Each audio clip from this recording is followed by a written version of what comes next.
Hi, everyone, and welcome back to another Dirt Dog Sports Facebook Live. This is your amigo of always, Arnold Santiago, and we got something very special for you, girls and boys, and coaches too, and parents too. This is one that I really gonna enjoy with you guys too, because it's a person that I really was wishing to be here with us. Finally, we got him here. You're gonna be able to hear his stories, and you're gonna be able to get a lot of tips from him. He's a guy that really knows what he's talking about, experienced guy. So, we're very happy to have him here. Let's say hi to our man, our owner, Don Connors. How you doing, Don? Hey, what's going on? What's up, Arnold?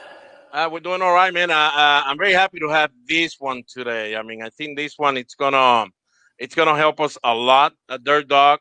It's a person, of course, that some of us at Dirt Dog Sport, even some of the parents, maybe probably remember a little. Our visit to Puerto Rico with we got to see him and his baseball team while he was managing there. Yep. So I think this will be a nice one. Yeah, no, definitely. Once again, great, another real deal guy, great career. Played with some great names, and that Cleveland Indians team. It's kind of like and I hate to have trouble saying it, but it's kind of like the Yankees of today. They're actually why do you have Yankees, to say the Yankees? Yankees why do you have to mention that? Yankees are a fun team, and that Cleveland team was a fun team. Yeah, back in the man. day. Boston, a Red Sox guy is saying something about the Yankees. You see, now nobody wants to see the video there. Well, I can't say the same thing about the Cleveland Cavaliers, but the Cleveland No, Indians are a fun now you team. went to the guts. There you went to the guts. But no, you used to be a big Cleveland fan. Yeah. Once again, just some great ball players. So, it was more about the players in the game rather than the teams.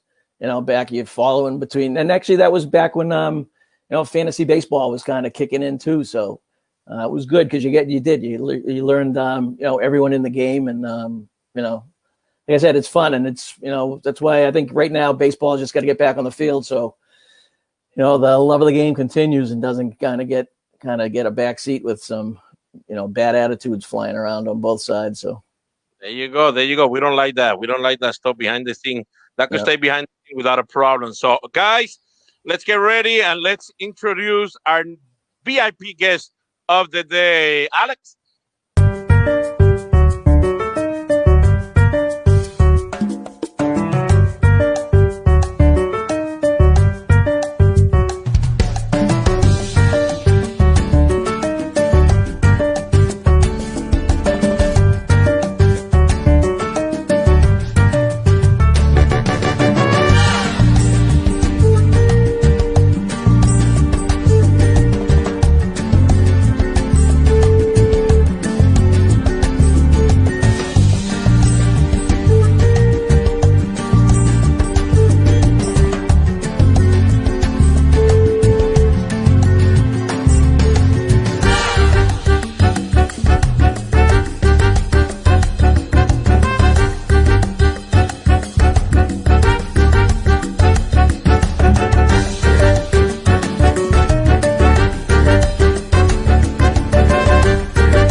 Well, here we got our friend, our VIP guest of today, Carlos Baerga. How you doing, Carlos? I'm doing good. Thank you for giving me the opportunity to be with you guys today, Mr. O'Connor. What an honor to be in your show today. It's an honor. No, we appreciate it. It's an honor having you. Trust me. And once again, the parents and the players have been loving these little interviews we've been doing. So just to hear it from guys of your stature goes a long way when with the kids, the parents, and the coaches as well. Hopefully, everyone gets to take something out of it. This is something that I love to do, and Thank you to have Arnold and Alex with you guys. You are all set, man. Oh no, These guys, great guys. And I think they love baseball, man. I think that was Alex playing the piano too in that opening. It might be. Yeah, because I don't know where he got the music, but it was great. Alex, you did a great job. I mean, and Carlos, I mean, we got somebody that played 14 years in the big league. That's an amazing career too. And not to forget, if you count all the winter league years too, Carlos has been playing professional for a long time. Carlos, where you were born and raised, so everybody knows, because I know we got another Puerto Rican with us, guys. I born in San Juan, Puerto Rico. God give me the opportunity to born in there, and that's close to San Juan, like 15 minutes where I grew up. I grew up in Levittown, where most of the players live close to there. Bayamon, Dorado, Tuabaja, Vega Baja. That's a lot of baseball players that born in there. But God give me the opportunity to have a father that loved baseball. The guy that always want to be a baseball player. He wasn't the high. He wasn't at the high of Jose Altuve, kind of like that. He got power, but fielding, he was okay. He was a good runner. But, you know, at that time, not too many guys, short guys, signed. And he wanted to put all the effort on myself. You know, he take me to the ballpark every day.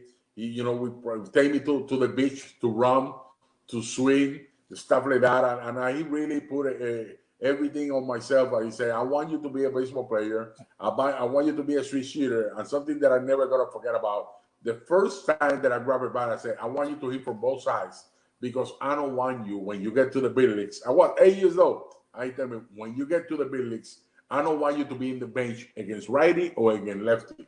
I want you to play every day.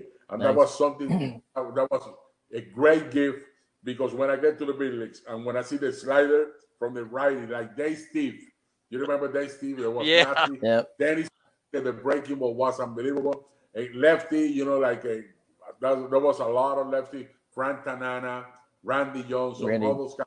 You know, when you face him from the left side, it's a different story. So I was lucky to be a switch shooter because my father teach me that since I was a little kid, and something that you know that was a blessing. Nice. That was a blessing. When I grew up, my father was a great teacher, too. He told me something that I'm never gonna forget too, and it's good to say here today because I know there's gonna be a lot of parents, you know, together with the kids watching this video, and something that he teach me to say, I want you to have good grades. So this is very important because you don't know if you're gonna make it or not, or how long you're playing the big leagues. But while you're studying, nobody can take it away from you, and that's something that when I was 12 years old. I don't want to study. I just want to play baseball. I just want to be an athlete.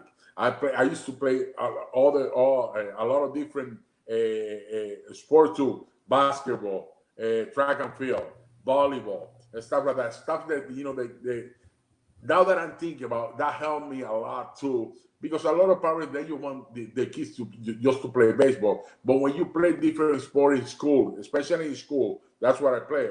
It's good for you because you're going to be more flexible. You're going to be ready for the reaction. They're going to help you in the game and stuff like that. And my father was open mind on that. But when I turned 20 years old, he told me, now you have to decide what you want to be. And when I say baseball, that's what I want to be. I want to be a baseball player. It's something that was really good. But he was my manager. He was my manager. And I never going to forget about, you know, he was tough on me. He was very tough on me because he don't want me to be the best of my age. He always put me to play against people that was older than me because he want me to practice every day, to get ready every day, you know, to become the best player. And at the beginning, it was kind of hard, but then maybe a month later, I was leading the league. I was, you know, getting, to be one of the best and stuff like that. But I think it was very important, you know, that I have parents, you know, that believe in myself first, and he know the kind of talent that I have, and you know the opportunity that I have to be one of the best. Yeah, no, that's great. Now, that's we see it every day. You know, the parents, you get their parents that want the game more than the kids, and you get the kids that want the game more than the parents. So obviously, it sounds like you have to have that kind of happy marriage of you wanting to play and play every day. And it was great. Sounds great that it was able to kind of work hand in hand with you and your dad. You know, that's a big. It's very important, but the parents need to know too. You know, you're gonna have a bad game as a kid. You're gonna have days that you're gonna make errors, stuff like that. Don't be too tough against your kids.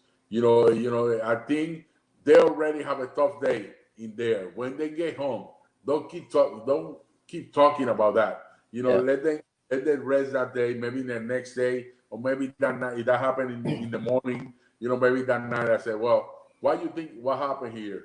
Why you made that throwing arrow? Why you think it happened here? There's ways to talk, about you tough on your kid, because when they get like that, they're gonna be nervous, they're gonna get scared, they're gonna go to the field again thinking about the same arrow that he made last week. He's gonna do it again. So you have to be careful the way you do. You have to be I want the parents to motivate. Yes, to say to the kid, like, hey, that's okay, no problem. You got 2 strikeouts. The next day you're gonna have 2 hits. You know what? They're gonna hit the ground ball to you again. You have to be prepared. You need to know where you're gonna throw the ball. You need to know how many outs. You need to know, how you're gonna react to the ball before it comes to you. So when you talk like that, it's gonna be easier for the kids, to learn right away. And I believe that the next time that happen, he's gonna be prepared for that, because nobody was on top of him very hard. And I think that's important. The good communication is gonna have a good finish. Well, Carlos, all of a sudden you sign professional to play with the San Diego Padres. But when you get there, there's a lot of people around. There's a lot of things going on. And it kind of looked like, wow, how do I gonna get a chance to play in the big league? Because everything is lined up here for a lot of people, and there's only one spot to try to get. How tough it was for you, first of all, to start playing professional ball compared to Puerto Rico ball? Because I do know the story that you always tell me that I want you to tell the kids what happened when you first started playing in the minor leagues. And second of all, mentally, how prepared mentally young kids need to be before they take any steps, or before they even think about another step. They're playing high school, before you think about college. There's something mentally that you have to start working on before that. First of all, you have to be really tough mentally, because it's not the same when you play a perfect game, when you go to a different, when you play the little league, it's not the same when you play professional. You go to a next level in there, so you have to be prepared. And I always say this because I think it's important for a lot of kids that want to be a professional baseball player. When I signed, the first of all, I left my family to become a baseball player. Now my family had to stay in Puerto Rico. Now I had to be by myself. That's the first tough time that you have. Second, when I got to spring training, when I see 500 players for just 25 to make the big league club, my mind went, oh my God, I'm going to be playing here for a long time. I'm going to do good. I'm going to get released right away. A lot of things came through my mind, and I said, wow. But you know what happened to me? I got 10 strikeouts in a row. My first 10 at in the spring training, 10 strikeouts in a row. A guy like me that was killing the league in Puerto Rico, having a good year, being the MVP. Every time that I represent Puerto Rico, I was the MVP of the league and stuff like that. But now, when I became professional, I was a failure. I was a failure. I was having a tough time mentally. Even when I got to the field, everything was a big difference. And I remember that I called my father and I said, Daddy, you know what? I don't think I'm going to make it. I want to go back to Puerto Rico. They are big guys, tough guys. The way they're pitching is way different, because there was a lot of college guys, there they signed, stuff like that. And my father come up and say to me, you know what? Let me tell you something. Let me remind you something that happens since you start playing baseball. That's why I put you to play with other people all the time, because I don't want you to be the best. I want you to work hard to be the best. And when I was 14 to 15 years old, I played double A league in Puerto Rico. That's like kind of like the national teams they play, the guys that play there. So I was 15 years old playing double A. The people that 35 years old, 38 years old, 39, all people like that. Because I don't want you to be the best. I want you to work hard to become the best. And my father told me this: you're not coming to Puerto Rico. That's the first thing. Second, you're gonna start working harder, and I want you to do something that is very important. Have fun. If you have fun, everything gonna take care of it. Second, you have to have determination. You know what kind of player you are. You sign, they don't give it to you. They see the talent that you have. So you know what? Be ready, be prepared, and have fun. And that was the first words that came to my father's house to help me to come out, finish strong spring training. And when I went to the league, it was a bit different because look at what happened to me. I go to Able just to practice because the season was going to play. That was in April. My season in rookie ball, it was going to start in June. But you know what happened? I wasn't in the roster. I just practiced and then I go upstairs to watch the game, to the bleachers. You know what happened? Every day I was going to the manager's office and said, why me not play? Why me not play? Because I don't know that much English at that time. And I remember the manager always said to me, Carlos, you come here just to practice because your season is going to start in June. And I said, yeah, but I want to play. I came here to play. I signed to play baseball. But you know what happened? 5 days later, our second baseman got hurt. I don't pray for that or anything like that. He just got hurt. They let me play, because they find somebody to come here to help, the team, stuff like that. And you know what happened? I was prepared. I was ready. I was hitting. I was fielding. I was running. I keep myself in shape. And you know what happened? I made the All-Star game that year. Nice. I was 2 for 4, 3 for 3, 4, 3. I start hitting and stuff like that. And this is good for a lot of the young kids that right now they are watching this video. It's not how you start, it's how you finish. How you take, the things that come to your life. If you already gonna say, if they don't give it to me to be the regular, I'm gonna go home. I don't gonna play more baseball. You know what? In life, things are like that. Yep. It happened to me too when I came to the big leagues. I came as a utility guy. You know what? I was 19 years old, 20 years old, to get to the big leagues. When they give me the opportunity to play, it was a utility. Then I'm gonna say no. If I don't play regular, send me back home. That I cannot do that. I cannot do that. So you know what happened? What I did was I say, let me keep working hard, let me get ready, and I'm gonna have my opportunity. But if I put in my mind, I don't want to work, they're not playing me, I'm gonna be pissed off. You know what? You're not gonna be ready when they give you the opportunity. So this is good for a lot of young kids that are listening right now that maybe you don't start playing regular when the season starts. But you know what? If you keep good attitude, if you keep good discipline, if you keep good determination, and you keep working hard, you know what? And you show your money that you are ready when the situation come up, you're going to be playing regular and good things going to happen to you.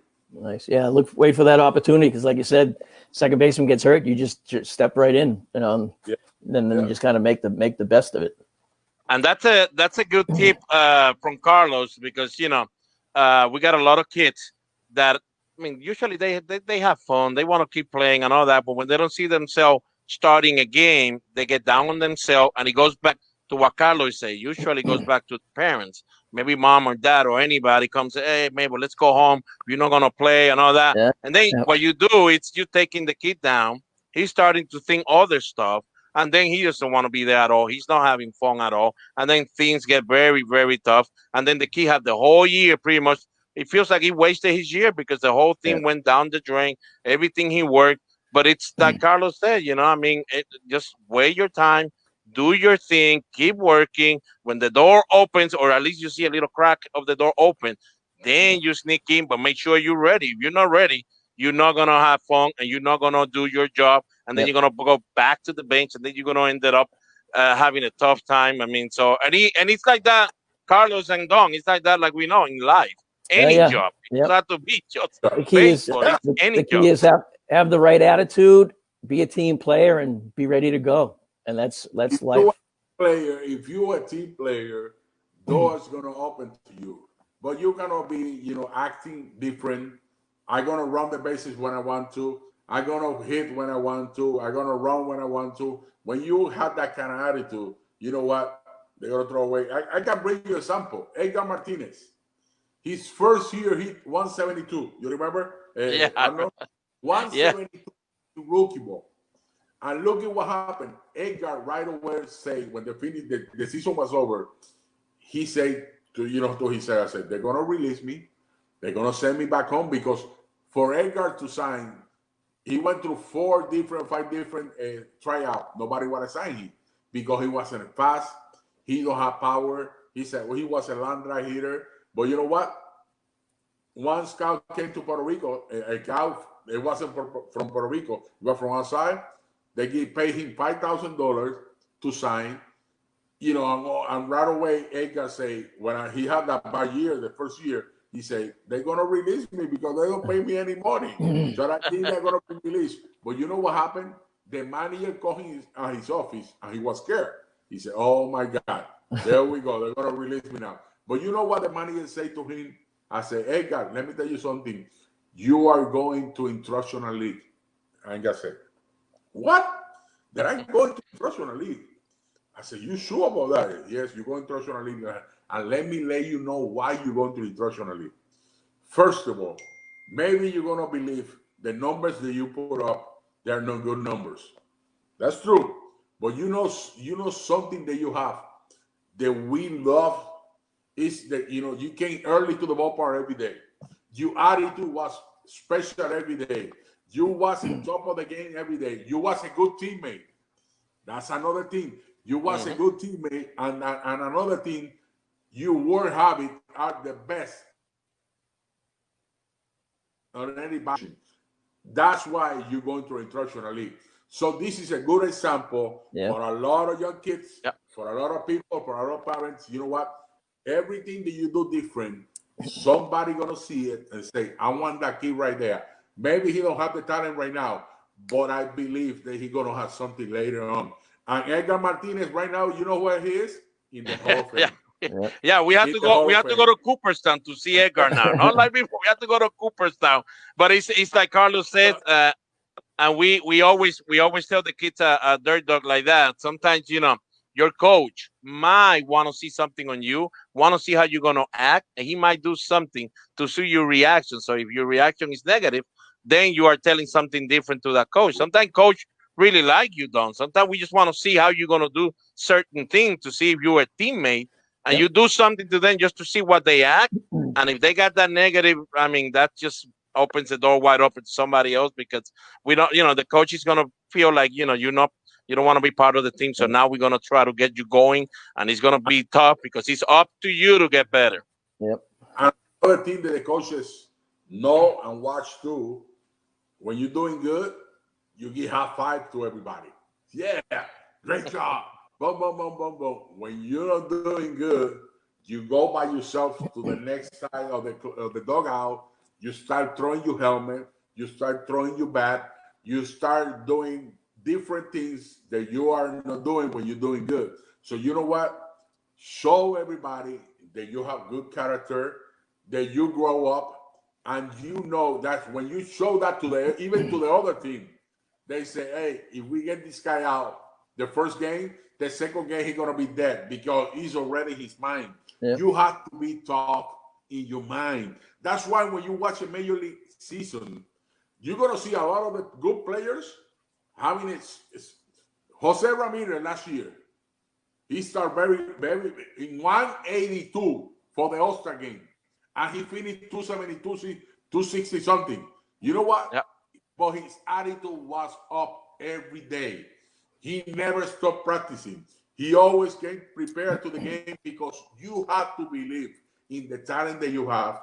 You have to know what kind of player you are, and you're going to get out for a slump. If you start throwing bad, helmet, don't be a good teammate, be on the side, and start working, you know what? You're going to be released, you're going to be out, and they don't want you in the team. So this is good thing to talk about. Yeah, because baseball's a game of failure. So if you can't handle adversity, then it's just gonna eat you up and spit you out. I mean, and there's no analytic, there's no sabermetric, there's nothing that could quantify what that means for a team. Because once you start doing that, you're gonna see 5 or 7 of the other friends either get together with you and they get mad with you, and then they hate the whole thing that is going on, or they're gonna go against you. And usually they're gonna go against you, and things are not gonna be the same. And trust me, you can't win like that. You just cannot win like that. You might be able to, like we always say, Don, you might be able to beat bad teams, but you're not going to beat good teams if that's going to be your attitude, because it takes everybody to be together. And we could see Carlos that, whoa, look at that mustache, Carlos. Ooh, look at that. Where you get those videos? I don't we can't tell you. That's a secret. Look at that. Carlos, now that we're talking, I mean, we've seen a video of you fielding and all that. I always try to tell the kids at Dirt Dog and all the coaches, we try to get the same thing going. How important is routine? It doesn't matter how old you are, but how important is routine if you want to be a player that is ready to play every year? It doesn't matter if you're 18 or 10 or 9 years old. I always tell the kids, we need a routine. Tell them why it's so important to have a routine. Let me tell you something. And I like to bring a sample because I know they're watching the game now. They don't know who I am. They have to go to see a video. Now you're showing a video right there who I was. But let me tell you something. Let's talk about Francisco Lindor. I work for the Cleveland Indians. I'm a special advisor for the Cleveland Indians. I go to spring training. I go every month to Cleveland to watch the major league team play. I go through the minor league stuff like that. But I haven't seen a player like Francisco Lindor. He have a work habit that he don't change it. This guy, like right now in the off season, in the morning, don't call him. I have to call him after 2 o'clock because he's working. He wake up, he eat good breakfast. That's very important for him. Even in the road trips during the season, even when the game is over, the baseball player, when we finish late and we go to bed late, like 2 o'clock, 2:30 in the morning. He wake up at 8:30, eat breakfast, no matter what, because that's very important for him to get the food that he needs to get in his body. From there, he go to the to work out. From there, he go to hit and stuff like that. And he always do that. You know what time he get to the ballpark in Cleveland for the game is at 7:30, 1:35. When at 1:40 he get to the ballpark, 1:45 is already in the gym 3 times or 4 times a week, working out, and then he go to the batting cages to do the same thing. He work with the team, front toss. He do the same thing every day. This is what Albert Pujols.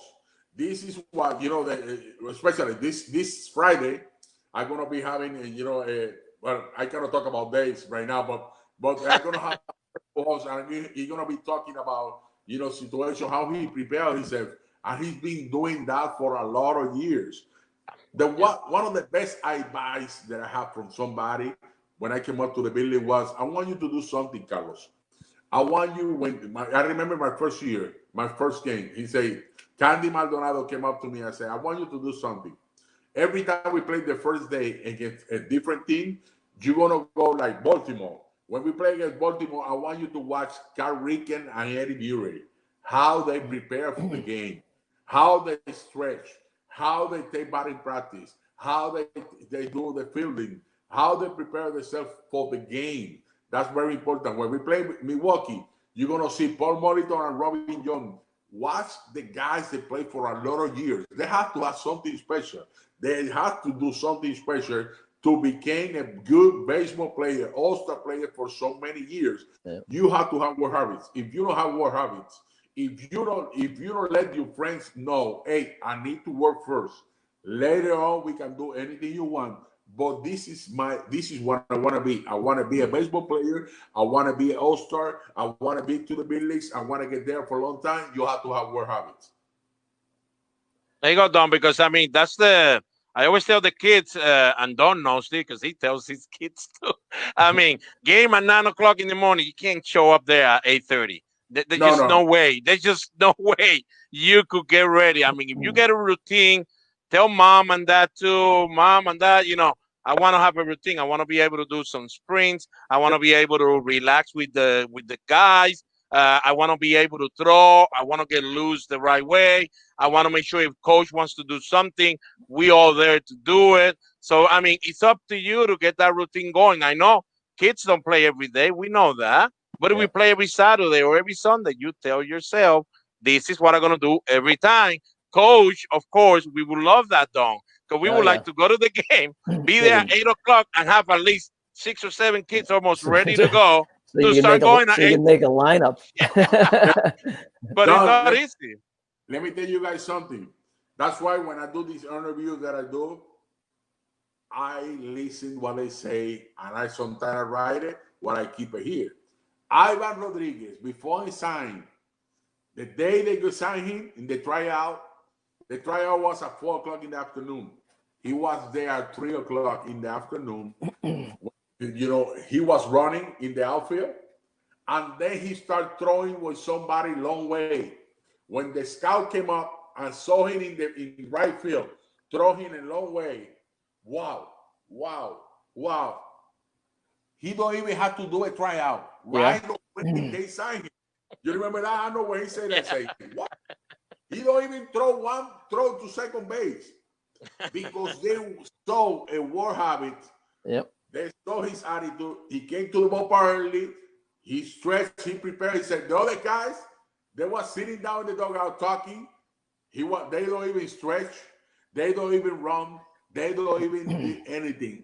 That day, Ivan Rodriguez became one of the best from that day. He became a Hall of Famer because he showed everybody his attitude, his habit, the work habit that he have, and he showed that day. He said, "This guy has something special. We don't need to do anything with him." And that's what. Yeah. And there's always someone watching. Same thing when we have the kids go to tournament games. Scouts are looking at your attitude. They're looking how you handle striking out. They're looking at how you handled that error in the field, how you picked up your teammates, all that stuff, and how you treat your parents when you get off the field. So a lot of that stuff goes a long way. Well, we're seeing Carlos here becoming at that time the first player ever to hit 2 home runs in an inning, but 1 lefty and 1 righty, something that we haven't seen before. Then after that, we had a few people that did it, but when you become the first one, guys, you're the first one. Nobody else could take that away from you. You're the first one. But Carlos, it's interesting now that we're watching that video. It would be nice if you could tell the kids, we have some kids at Dirt Dog, and we got some girls too at Dirt Dog with softball, that they switch hitters. And I mean, and some of these kids, they really have a hard time finding out, how do I practice switch hitting? Do I have to do something different? Because definitely you're going to be good at one of the hands, better than the other one. You're usually going to be one. You need to know, first of all, what hands you're stronger or the other one. I became stronger from the left side because I faced more righties at that time. But you have to practice the same way from both sides. You have to practice. If you're going to have 5 swings from the left side, you have to have 5 swings from the right side. You cannot be having, today I'm going to hit lefty, and I'm going to hit righty. No. Everything that I do, the same, it has to be from both sides. Because you have to prepare the core of your body. You have to be loose. If you don't do that, you can get hurt anytime. That's the first thing right there. Second, you have to, if you see my swing right there, you see the rhythm and movement, you see the load, you see separation, you see, my hands, contact a point, extension. And I always say, keep my hands inside the ball. That's very important. Keep your hands inside the ball so you can go through in there. But the thing is, I used to, from both sides, from the left side, I used to use 35, 33 long bat. from the right side, because I have a low bat, 34, 31. So you have to make a judgment in both sides. From the left side, I used to play closer to the plate. From from the right side, I used to be a little bit away from the plate because I wasn't that quick with the ball inside. So the hitting, everybody hit different, but you have to make a judgment. Yep. You have to make a judgment fielding. You have to make a judgment pitching. You have to make a judgment in the outfield, in the catching, stuff like that. When you're doing hitting, you have to make a judgment. That's the name of the game. You have to make a judgment. So you need to know yourself. I always say, you know what? Deep practice, high repetition is going to be the one that's going to help you out. If you don't work hard, you know, you don't have a lot of repetition, it's going to be hard for you to become better every day. So, you know, it's important. I write down a couple of things right here. Deep practice is going to have, you know, with high repetition, it's going to give you a win when you want to get better every day. Second, maximum effort.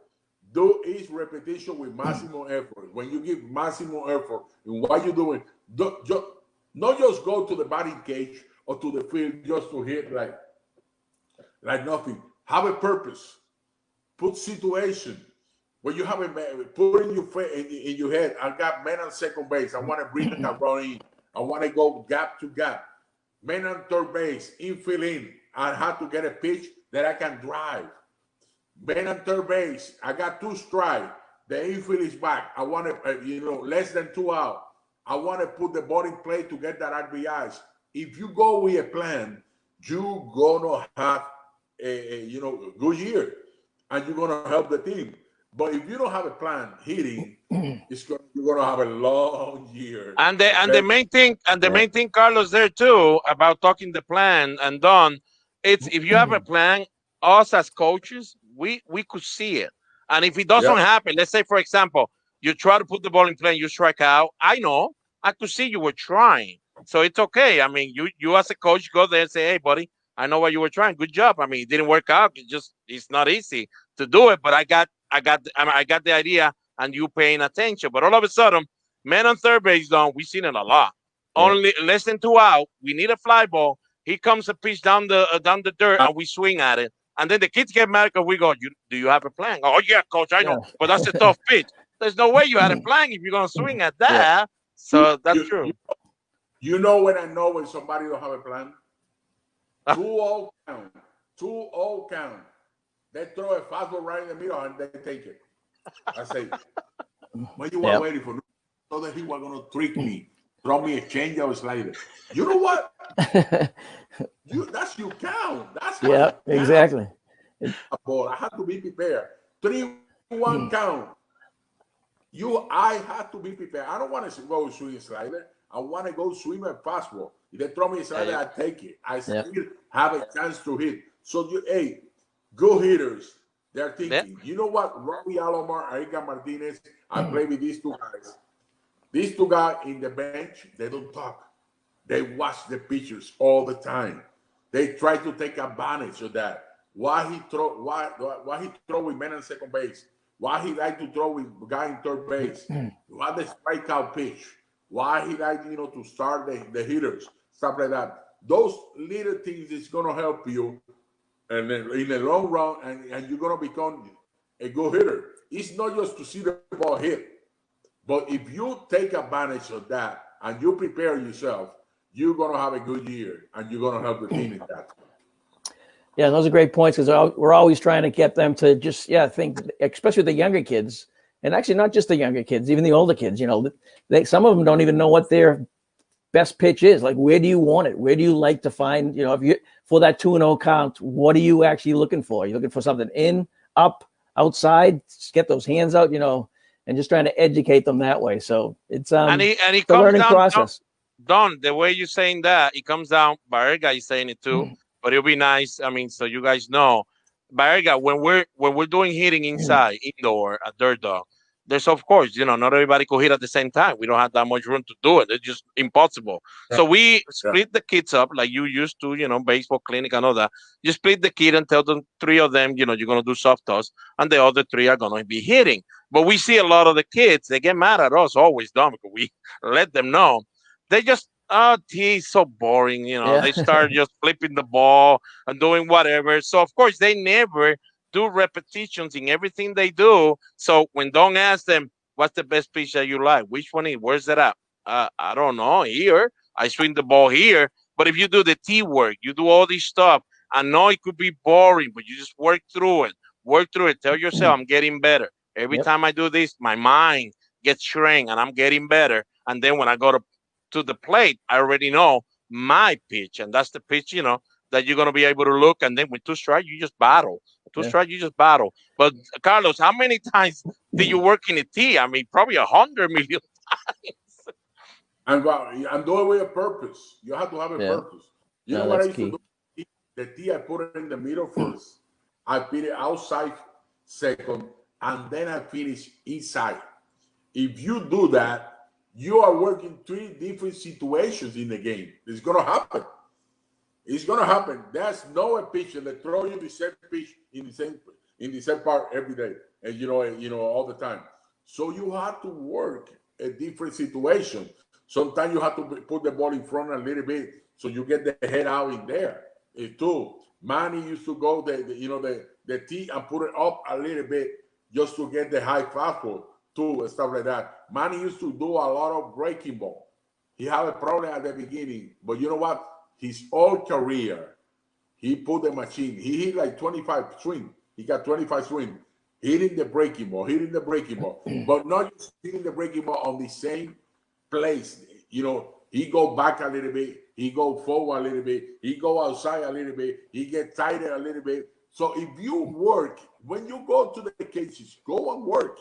Yeah. Not just go to get 10 swing, hit the ball to the air. No. Go over there. I want to swing. I want to hit the ball to left field. My first 10 swing is going to be to left field. My next 10 swing is going to be through the middle. My next 10 swing is going to be, I'm going to pull the ball. Go with a purpose. When you have a purpose, you're going to win something in life. There you go. Okay? There you go. Yeah. I mean, because see, just the teamwork is so special, Don. I mean, I used to like teamwork so much because, I mean, it's you and the ball. You don't need nobody else to be there with you. It's you and the ball. Now you got technology. I mean, you could do a lot of stuff. And look at this. Now we got Baerga facing one of the toughest lefties in the history of the game. He just pretty much just went deep straight center field. There you go. I mean, Baerga, seriously, every time you face a guy like Randy Johnson, I know we always tell ourselves, well, this is a challenge. This is what I want. I'm made up for this. Come on, buddy. Bring it. But there always has to be a little thing in your mind the day before. Man, I had to face Randy the next day. Oh, hey, you have to, when you don't have that in your mind, you can be cocky. You can be, but it's better to be humble knowing that you're going to face one of the best pitchers. So you need to prepare yourself. You cannot go without prepare yourself, knowing, watch the way he's pitching lately. If you're using the breaking ball a little bit more than the fastball, you have to prepare. You have to study. If you don't study, you're not going to be a Billy player. You have to study the game. You have to prepare yourself and be ready for that moment in there. And man, that Carlos, was there any pitchers that just kind of had your numbers consistently, or? My numbers was Gene Abbott and Roger Clemens. Those 2 guys, they killed me. Really? Yeah. I mean, Gene Abbott was the one for the kids that are, you could go to YouTube and find Gene Abbott. I mean, he was a special moment when he made it to the big league, and a special career because he was a pitcher that was he didn't have his full hand, so he had to use just the left hand to do pretty much everything. Hold the glove the other way. He threw a no-hitter, Yankee Stadium, and Baerga was the last out. And everybody knows it. I mean, everybody's like, "Oh, Baerga, he doesn't throw that hard. He gets you." But now Baerga is telling you it wasn't easy for him. And Roger Clemens, probably Randy Johnson was easy for you. I hit pretty good. Nolan Ryan and Pedro Martinez. Those 3 guys, I hit pretty good against them. Nice. So you know who to hit. You know who to hit. The Hall of Famers. I got the Hall of Famer, guys. Jump in my back. I got the Hall of Fame. And thank God you're a switch hit. I wouldn't want to face Randy Johnson lefty though. No. We heard Ruben Sierra the other day. He was talking with you in that interview. Ruben, he's like, Randy, I don't even want to be there, man. That's an 0 for 4 and go home. I don't care about that. But that's pretty nice. Carlos, we're almost getting here to the end, but what's the key? What's the key when you're an infielder? I mean, you were one of the best infielders too. You got to play with Omar Vizquel for a long time. You got to play even with Roberto Alomar, even starting in the minor leagues. So you got to play with Hall of Fame caliber glove guys. What's the key for a good infielder and for a young kid to get better at fielding? Well, to get better at fielding, first of all, don't go to practice just to catch the ball and just throw it. Have a purpose. You have to have it. Omar teach me. I remember when Omar got traded to Cleveland, he come up to me and I say, hey, I love the way you hit. You are one of the best hitters of the game, but I want you to be a complete player. Let's do something. You teach me how to hit, and I teach you how to field. How I prepare myself is going to dictate what's going to happen later on in the game. So we take ground balls. We used to do this. We take ground balls at the beginning. He said, we're going to take 25 ground balls, but we're going to take it like it's a game. Moving the legs, charging the ball, going to the side like it's in the game. Then we're going to hit. This is what we used to do. And then we come back to the field again together, me and him, and we start turning double plays with the hitters. With the hitter. The hitter hit the ball in the ground. We turn it like it's a game. So when we start doing that, I start getting better. I start moving the legs. And it's important, there's 6F on fielding. First of all, your foot. You have to keep moving your foot. It's very important. If you don't move your foot, you're not going to get right to the ball. That's why Omar Vizquel always have a good bounce. And I said, how do you do that? I say, because I'm moving my foot. If I start to catch the ball, everything's going to be, the bounce going to be coming very hard to me. When you move your legs, it's going to be softer coming to you. Second, feel, when I catch the ball, I have to see the ball coming to my glove in there. If I catch the ball looking to the sky, looking to the side, to this way, I don't want to see the ball getting to the glove. That's important. Third, the funnel. Funnel is coming, bring it in to me. Catch the ball and bring it in to me. That's very important. 4, footwork. When I catch the ball, now I'm going to move the legs to throw to first base, and I'm going to point where I'm going to throw the ball. That's important. Catch it, bring it in, and then I move the legs and pointing with my shoulder where I'm going to throw the ball. Is it going to be to first base? Is it going to be to second base? Is it going to be to home plate? You have to do that. 5th, when you're going to fire the ball, you want to make sure if you play third base, you better go on top. If you play shortstop, you better go on top. When you play second base, you can go to a little bit on the side. But you want to make sure that you want to get a direct throw to the base that you want to throw the ball. So that's why you have to move the foot. Then when you throw it, you have to follow the ball. You cannot throw and go back. I follow the ball, because when you throw it, you want to release it and follow the ball in there. But the key is, before anything happens, you need to know how many outs. You need to know the runners. You need to know, who's a power hitter that doesn't run, so I can move back a little bit more. Is the guy run, I have to move forward a little bit more. So you have to know the situation. It's going to be, if you work with a scoreboard, I remember your father and Santos Alomar, they used to be the best coach. You play the game with a scoreboard. The scoreboard is going to dictate to you, how you have to play the game. If we are winning for a lot of runs, why I need to play inside? I can go back a little bit, I get more time. I need to have good communication with if I play second base, first baseman, I have to let him know, hey, I'm close to you. Ball to here, I got it. Shortstop, go to the middle, you got it. Or go a little bit that way, I'm going to move that way. Communication is important. If you don't have communication with your shortstop, with the first baseman, with the pitcher, let him know, I got you today. Shortstop, go that way. I am with you. You know what's going to happen? When they hit the ball and they're going to throw it away because you don't make it to the second base or you don't make it to first base. That's why it's important, the communication when you're filming. If you have communication, you're going to have the opportunity to have a good game. Man, we keep seeing these videos. Baerga is going to end up with like 500 home runs, Alex. And you know what you're going to do, brother? You're going to have to do something. Send me a highlight video of myself because I have this and that. I don't know what you got. Hey, finally we see you running. Finally. Luis Lopez, a friend of us too. Yeah, big time Luis Lopez. Yeah. And this one is good because it's against the Yankees. Everything against the Yankees is always good. Yeah, we like that. Even if it's the Mets. Even if the Mets. Carlos, now that we're coming to the end, we understand, what's going on, of course, around the world with this pandemic and all this stuff. And you're a person that was, I always tell everybody, Carlos is one of those guys that always walks, no matter what he's doing. He always walks with God around his hands. I mean, he's always, a person that always has. If you're down, he's gonna get you up. He'll find a way to get you up through the word of God, or he'll find a way to do something to get you pumped. Right now, we got these kids. They don't have that many months here in Massachusetts to play outside. So months are getting shorter and shorter. They can't be outside yet completely to play.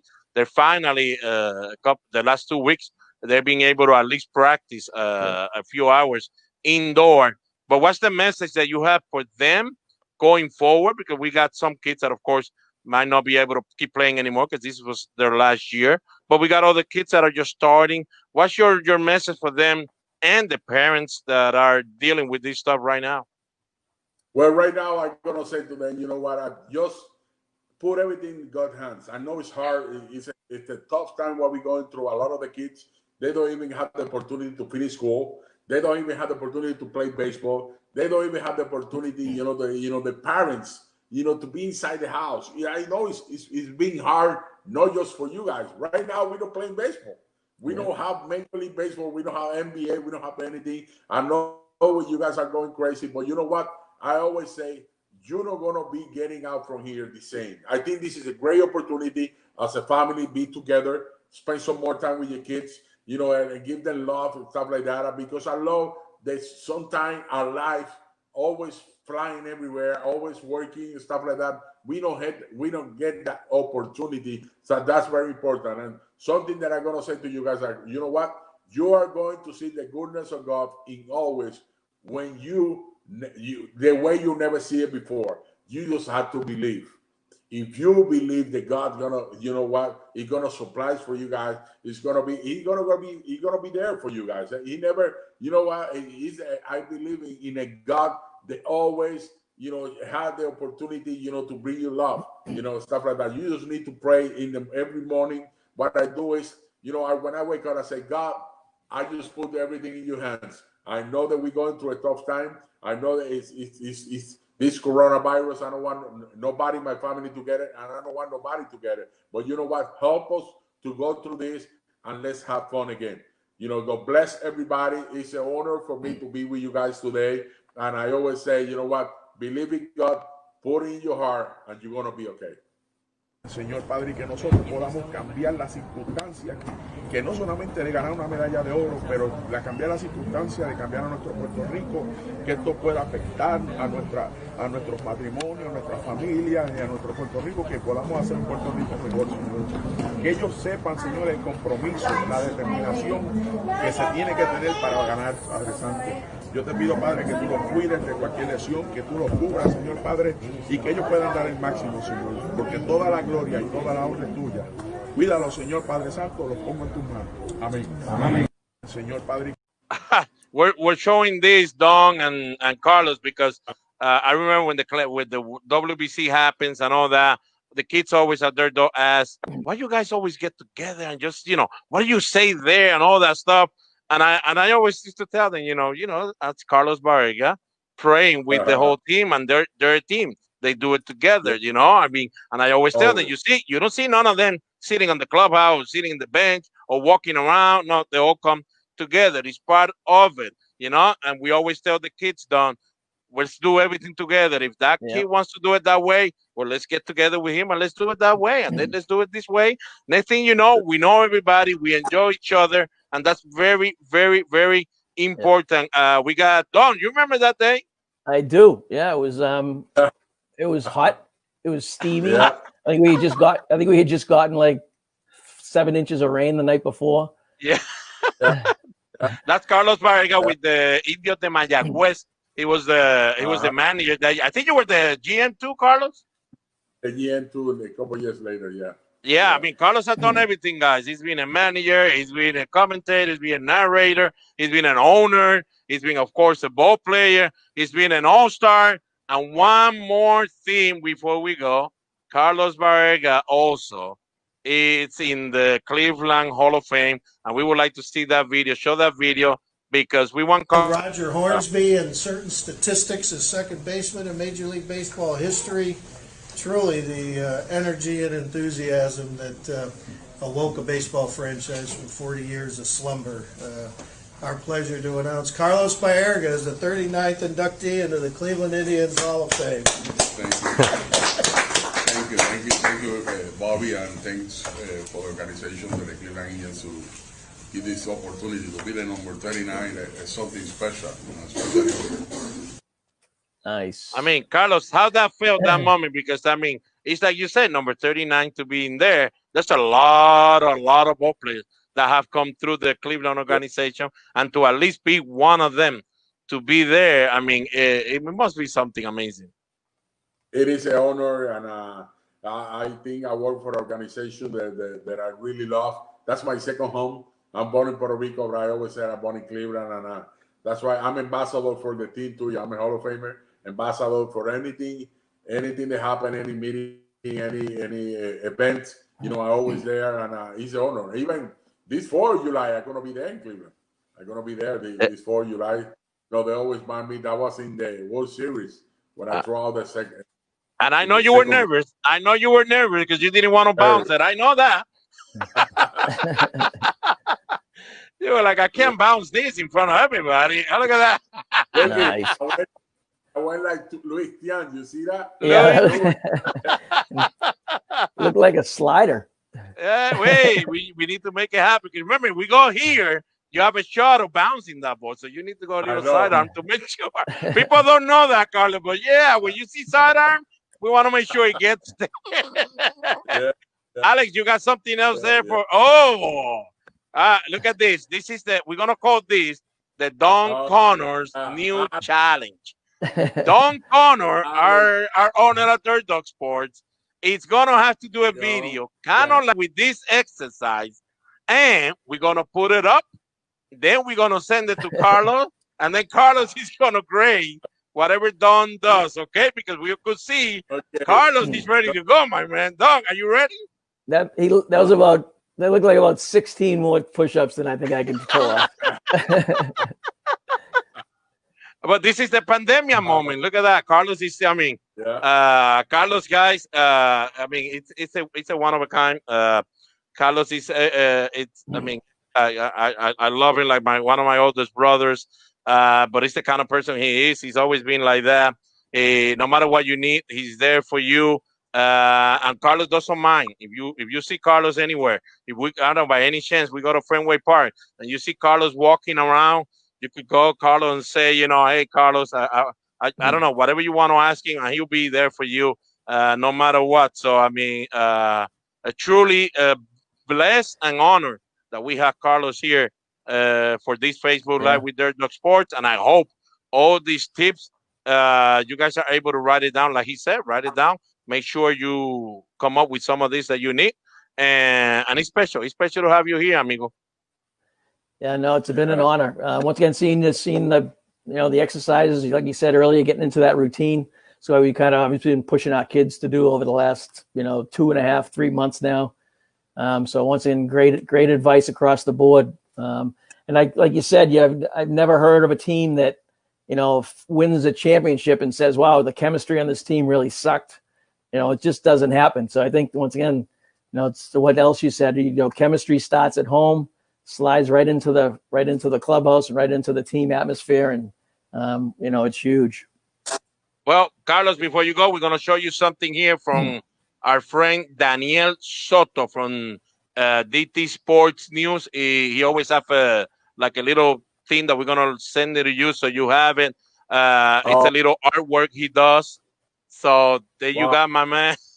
I mean, Daniel Soto, DT Sports News. Wow, that's very nice. Thank you very much. Awesome. I'm never going to forget about this. This is something that it reminds me a lot of great job that I have the opportunity to play baseball. It's a bless. Thank you. There you go. Well done. You got anything else, my man? No, once again, I just can't thank you enough, Carlos.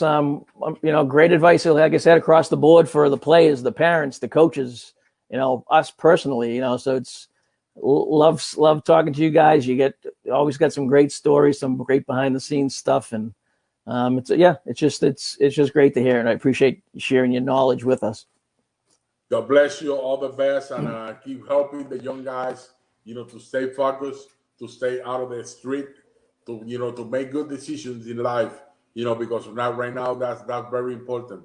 And let them know to study.